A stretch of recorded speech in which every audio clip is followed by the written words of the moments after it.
Хүн төрлөختөнгүй ертөнцийг төсөөлөд үзтээ. Та орчлон ертөнцийг хэлбэрхэн бий болгож цаг хугацааг удирдах чадна. Өөрөөр хэлбэл ийм бодит байдал гайхалтай дэвшилтэд соёл иргэншилтэл байж болох юм гэж хэлэх гэсэн юм. Хүн төрлөختөн 1-ээс 5 дугаар төрлийн соёл иргэншилт хүрвэл ямар байх вэ гэж бид төсөөлж үзлээ. Тэгвэл бид үүнийг нэг алхам үргэлжлэл болвол яах вэ? Хэрв бид 6, 7 дугаар төрлийн соёл иргэншилт хүрвэл яах вэ? Тэр үед амьдрал ямар байх вэ? 7 дугаар төрлийн соёл иргэншил боломжтой юу? Хүмүүс ямар хөө харагдах бол? Ийм зүйл магадгүй яагаад аимшигтай санаа болно гэж. Хүн төрлөختөнд 7 дугаар төрлийн соёл иргэншилд хүрвэл яах вэ? За, эхлэхээс өмнө энэ хүртэл судалсан соёл иргэншлийн төрлүүдийг товчхон дурдъя. Гэлзуулчих. 1-р төрлийн соёл иргэншил. Хүн төрлөختөнд дэлхийг хяналтандаа авч бид гариг дээрх бүх хүчийг ашиглах боломжтой болсон. 2-р төрлийн соёл иргэншил. Бид нарны хүчийг хөллөж, ангарах, суур гариг зэрэг бусад гаригт сууршиж эхэлнэ. 3-р төрлийн соёл иргэншил. Одоогийн хүн төрлөختөн галактикийг бүхэлд нь хянаж байна. Хар нүх, олон од, бусад бүх celestial биетийн хүчийг захирна. Эдгээр соёл иргэншлийг Кардашевийн масштабыг бүтээсэн Николай Кардашев зохиосон. Энэ бол соёл иргэншлийн технологийн хүчийг ашиглах чадварыг хэмжихэд ашигладаг таамаглал бүдүүвч юм. 1-ээс 3 дугаар соёл иргэншлийг Кардашев өөрөө боловсруулсан боловч дараа нь жагсаалт 4-өөс 7 дугаар төрлүүдийг нэмснээр таамаглалын хүрээнд илүү өргөжсөн. Эдгээрийн заримыг нь хурдтайгаар урагшлуулан харцгаая. 4-р төрлийн соёл иргэншил. Хүн төрлөختөн энэ орчлон ертөнцид бүхэлдээ сууршиж удирдана. 5-р төрлийн соёл иргэншил. Одоо хүн төрлөختөн олон ертөнцийг захирч байна. Бид олон талд соёл иргэншил болсон. Тэгэхээр энэ бол 1-ээс 5 хүртэлх юм. Дараа нь болсон зүйл үнэхээр инээдтэй. Энэ Кардашевийн өргөжүүлсэн бүдүүвчээс давж дараагийн соёл иргэншлийг зөвхөн таамаглалд хүргэж байгааг бид урьдчилж хэлэх ёстой. Мөн маш дэвшилтэд болсон учраас эрдэмтэд эдгээр соёл иргэншлийг ойлгоход хэцүү гэж мэдэгджээ. Бид огт мэдэхгүй асуудлуудтай тулгарх болно. Гэхдээ та нар үүнийг хүссэн учраас цааш явцгаая. Бүх зүйл хачирхалтай болно шүү. 6-р төрлийн соёл иргэншил. 6-р төрлийн соёл иргэншилд манай 5-р төрлийн зарим нь нилээдгүй сайжирсныг харна. Олон ертөнцийн хэсгүүдийг хянахын оронд бид одоо бүх зүйлийг хянах боломжтой. Бид өөрсдийн сонгосон ямар ч орчлон ертөнцийг тэр дорн бүтээж эсвэл устгаж чадна. Түгээр зогсохгүй цаг хугацаа бидний хувьд тоглоом шиг болно.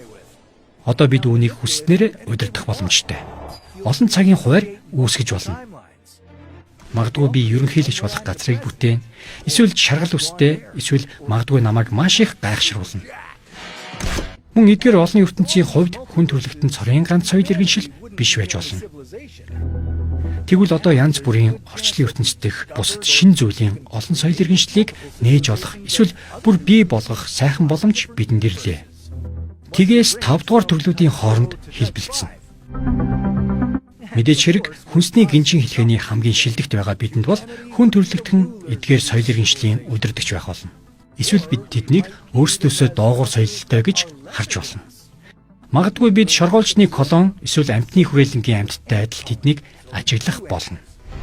6 дугаар төрлийн соёл иргэншилд та ямар харагдах вэ? Та одоогийнх шиг биш байх нь лавтай. Эсвэл та хүснээрээ хуурч чадна гэж бодож байна. Та нарт нэг жишээ үзүүлье. Та бодит байдал болон материйг удирдах эрх мэдэлтэй байх тул хэрв хүсвэл та одоо байгаа шигээ харагдах боломжтой. Эсвэл та хад шиг харагдаж болно. Бид цаашид биологийн амьтан байхаа болох боломж бас бий. Бид эдгээр соёл иргэншилд төгөлдрчхийн хэрээр технологи, хиймэл оюун ухаан, улмал дэвшилттэй болж байна. Бид хиймэл оюун ухаанаар нийлэгжиж робот хүний эрлийж болж магадгүй. Магадгүй бид иймэрхүү харагдана. Хэрв та илүү бүтээлч бол өөр юу эс байж болох вэ? Хэн мэдэх вэ? Та харь гаригийн хүн байж болно. Бурхан шиг аврах. Эсвэл илүү үр ашигтай замаар явж энергийн бөмбөг болох. Орчлын ертөнцийг хялбархан тойрон хөдөлж чадах тийм нэгэн. Хэрв танд 6 дугаар төрлийн соёл иргэншил утгагүй сонсогдож байгаа бол дараа нь юу болохыг хартал түрх хүлээнэ. 7 дугаар төрлийн соёл иргэншил. Бид эдгээр соёл иргэншилд төгөлдрчгийн хэрээр юмс улам инээдтэй, хачин, ойлгомжгүй болно.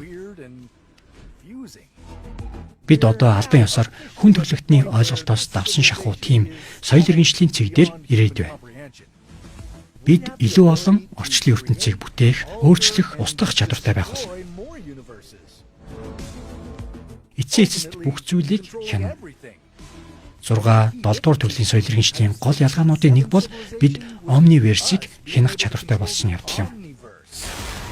Дахин хэлэхэд энэ бол бүхэлдээ таамаглал боловч омниверс нь олон ертөнцөөс ч том юм. Энэ нь бодит болон зохиомл хязгааргүй олон ертөнцийг агуулсан.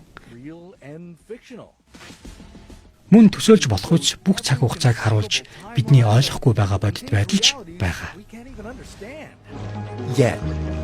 Хүмүүс эсвэл энэ үед биднийг юу ч гэж нэрлсэн тэдгээр нь физик эсвэл метафизик бодит байдлын ямар ч хэлбэрийг даван туулах боломжтой болно. Бидний шинэ хэлбэрийг одоогийн мэдлэгээрээ төсөөлөхийн аргагүй.